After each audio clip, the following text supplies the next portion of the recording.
All welcome to EKBRE designer. இன்றைக்கி நம்ம pattern stitch பார்க்க போகிறோம். பேட்டர்ன் ஸ்டிச்லேயே பார்த்திங்கன்னா உங்களுக்கு டைப் 1 டைப் 2ன்னு 2 இருக்குது. நான் டைப் 2க்கு ஆல்ரெடி செயின் ஸ்டிச் போட்டு வச்சுட்டேன். டைப் 1க்கும் பார்த்திங்கன்னா செயின் ஸ்டிச் நம்ம அவுட்லைன் போடணும். நான் எப்போவுமே இந்த கார்னர்லேருந்து ஸ்டார்ட் பண்ண சொல்ல மாட்டேன் என்னுடைய ஸ்டூடெண்ட்ஸுக்காகட்டும் ஜென்ரலாகவே.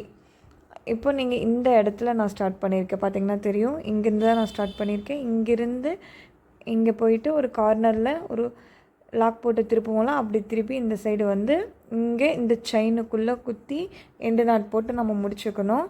அப்படி முடித்ததுக்கு அப்புறமா இந்த மாதிரி எண்டு நாட் போட்டு முடிச்சுக்கணும். முடித்ததுக்கப்புறமா இங்கேருந்து நான் ஸ்டார்ட் பண்ணிக்கிறேன்.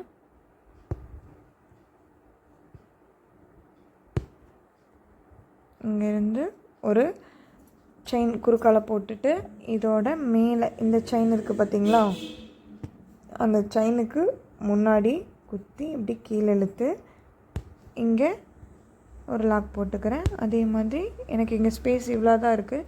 ஸோ நான் இங்கே மேலே கொண்டு போகலை. இந்த குறுக்க மட்டும் ஒரு செயின் போட்டுட்டு ஆல்ரெடி போட்டிருக்கோம் பார்த்திங்களா செயின், இந்த செயினுக்குள்ளே குத்தி நான் எண்ணாட் போட்டு இங்கே முடிச்சுக்கிறேன்.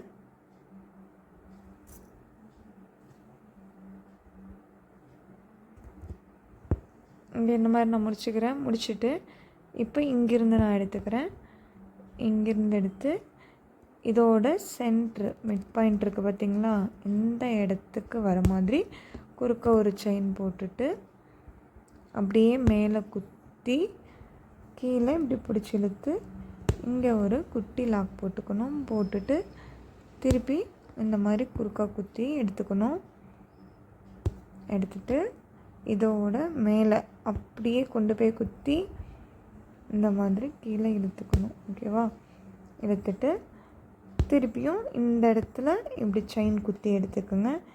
எடுத்துகிட்டு இங்கே கேப் இருக்கும். இந்த கேப் இங்கே நீங்கள் முடிச்சு போட்டிங்கன்னா இங்கே கேப் இருக்கும். அதனால் நான் எப்பயும் போல் செயினுக்கு உள்ள ஆல்ரெடி போட்ட செயினுக்குள்ளேயே நான் இப்படி எண்டு நாட் போட்டு முடிச்சுக்கிறேன். கம்பல்சரி நீங்கள் ஒரு லைனுக்கும் எண்டு நாட் முடித்து போட்டே ஆகணும். நீங்கள் அப்படி போட்டுகிட்டே வந்தீங்கன்னா தான் உங்களுக்கு இந்த லைன்லேருந்து இந்த லைன் வரும்போது நீட் ஃபினிஷிங் கிடைக்கும். இப்போது இந்த செயினுக்குள்ளேருந்து எடுத்துக்கோங்க.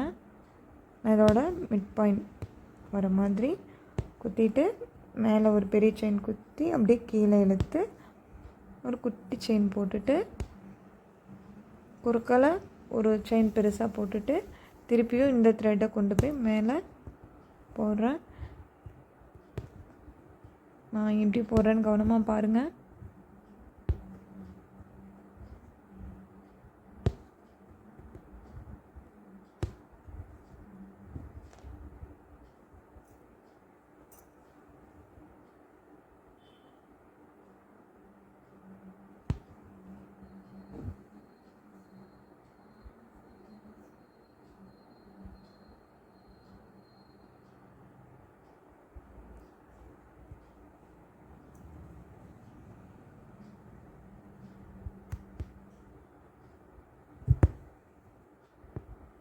நான் அப்படியே ஒர்க் பண்ணுறேன். வாய்ஸ் அவுட் கொடுக்காம ஒர்க் பண்ணி காமிக்கிறேன். நீங்கள் அதை அப்படியே கவனமாக பாருங்கள்.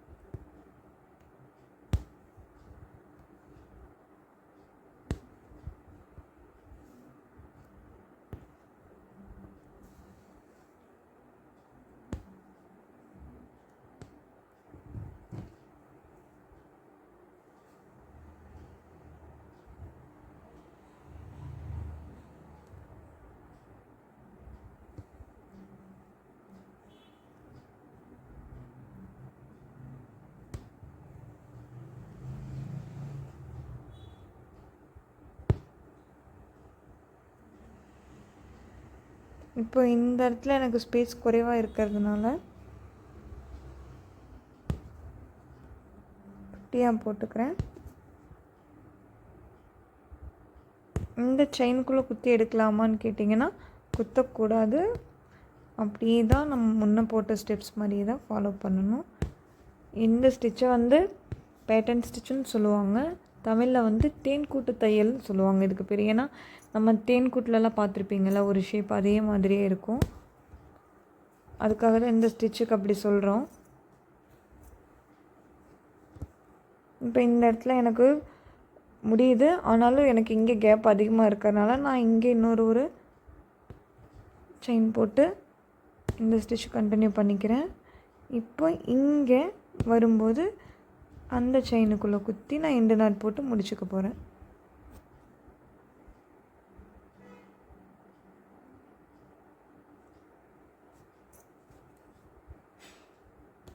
அவ்வளோதான். இதுதான் வந்து உங்களுக்கு டைப் 1.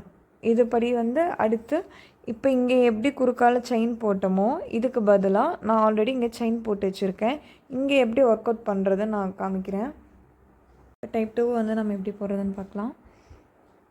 நான் இதுக்காக இங்கேருந்து எடுத்து ஒரு லாக் போட்டுக்கிறேன். நம்ம அந்த ஸ்டிச்சில் கீழே இப்படி லாக் போட்டு அதுக்கப்புறமா இப்படி குறுக்க போட்டு போடுவோம். இந்த இடத்துல இப்படி குறுக்க போட தேவையில்லை. அதுக்கு பதிலாக டைப் 2ன்றது இதுதான் உங்களுக்கு வந்து டிஃப்ரெண்ட். நம்ம குறுக்க போட வேண்டிய செயினுக்கு பதிலாக ஆல்ரெடி செயின் போட்டுட்டோம். அதுக்கு பதிலாக தான் இப்போ நம்ம இங்கே மேலே குத்தி டைரெக்டாக இழுத்துக்கிறோம். ஓகேங்களா? பாருங்கள் நான் எப்படி ஒர்க் பண்ணுறேன் அப்படி சொல்லிட்டு பாருங்கள், உங்களுக்கு அதே தெரியும். இந்த இடத்துல இப்படி நம்ம குத்தி குத்தி போடுவோம். பட்டன் ஹோல் ஸ்டிச்சில் வந்து எப்படி போடுறோமோ இப்படி குறுக்க அதே மாதிரி தான் போடுவோம். இந்த இடத்துல அப்படி போடாமல் டைரெக்டாக மேலே குத்தி கீழே கொண்டு வந்து இப்படி லாக் போட்டுக்கிறோம். டைரெக்டாக குத்தி குத்தி அப்படியே கொண்டு வந்து லாக் போட்டுக்கிறோம். இப்போது இங்கே கீழே வரும்போது நம்ம என்ன பண்ணலான்னு கேட்டிங்கன்னா குட்டியாக ஒரு லாக் போட்டுட்டு அப்படியே கண்டினியூ பண்ணிக்கலாம். இந்த மாதிரி கீழே குத்திட்டு இதோட நடுவில் அப்படி உங்களுக்கு ரெண்டுக்கும் பெரிய வித்தியாசம் வந்து தெரியாது, ஒரே மாதிரி தான் இருக்கும்.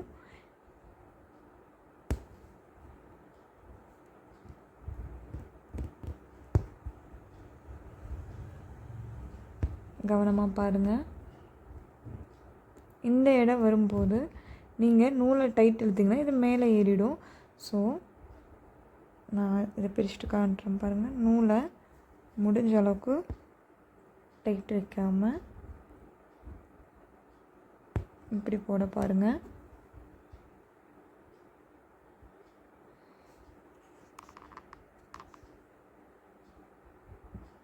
நான் இதை வந்து இப்படியே கண்டினியூ பண்ணிக்கிறேன்.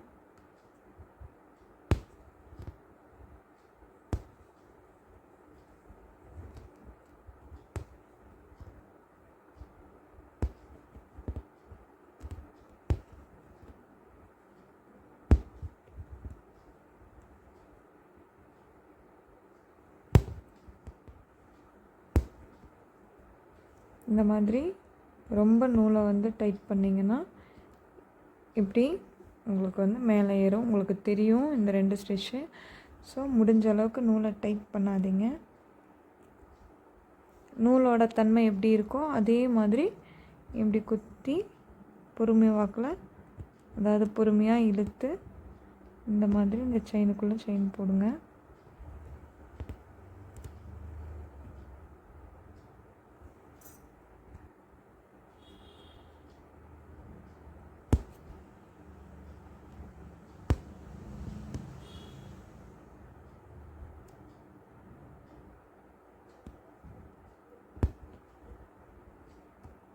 இந்த மாதிரி நான் போட்டுட்டு அப்படியே இங்கிருந்து குத்திக்கிறேன். இதை அப்படியே கீழே இழுத்துட்டு இந்த இடத்துல மட்டும் ஒரு செயின் போட்டுக்கலாம். போட்டுட்டு ஆஸ் யூஷுவலாக நம்ம இந்த ஸ்டிச்சை எப்பயும் போல் கீழே லாக் போடாமல் அப்ளை பண்ணிக்கலாம். இது ரெண்டுக்கும் உங்களுக்கு என்ன டிஃப்ரென்ஸ் அப்படின்னு கேட்டிங்கன்னா, இங்கே நீங்கள் குட்டி லாக் போட்டு போடும்போது உங்களுக்கு அந்த லாக் போடுற டைம் வந்து கொஞ்சம் அதிகமாக இருக்கும். இந்த இடத்துல லாக் போடாமல் போட்டிங்கன்னா இது வந்து உங்களுக்கு ஈஸியாக இருக்கும் அண்ட் இது வந்து ஸ்பீடாக இருக்கும். இது எதுக்காக இந்த ஸ்டிச் அப்படின்னு பார்த்திங்கன்னா, நம்ம கட் ஒர்க்கில் வந்து இந்த ஸ்டிச் தான் ஒர்க் பண்ணுவோம். அதனால தான் நான் இதை முடிச்சுட்டு நட் போட்டு முடிச்சுக்கிறேன். நான் ஏன் வந்து உங்களுக்கு இந்த எண்டு நாட் போட்டு காமிக்கிறேன்னா, ஸ்டார்டிங் ஸ்டேஜில் உங்களுக்கு வந்து இந்த எண்டு நாட் தான் யூஸ்ஃபுல்லாக இருக்கும். ஸோ நான் இந்த டைப் எண்டு நாட் இதுக்காக தான் உங்களுக்கு எல்லா கிளாஸ் வீடியோவிலும் நான் போட்டு காமிக்கிறேன்.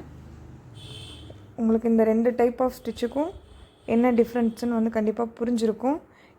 நீங்கள் இது ரெண்டுமே வந்து போட்டு பாருங்கள். போட்டு பார்த்துட்டு எனக்கு இந்த ஷேப் நீங்கள் வந்து டைமண்ட் ஷேப் வந்து ஒர்க் அவுட் பண்ணி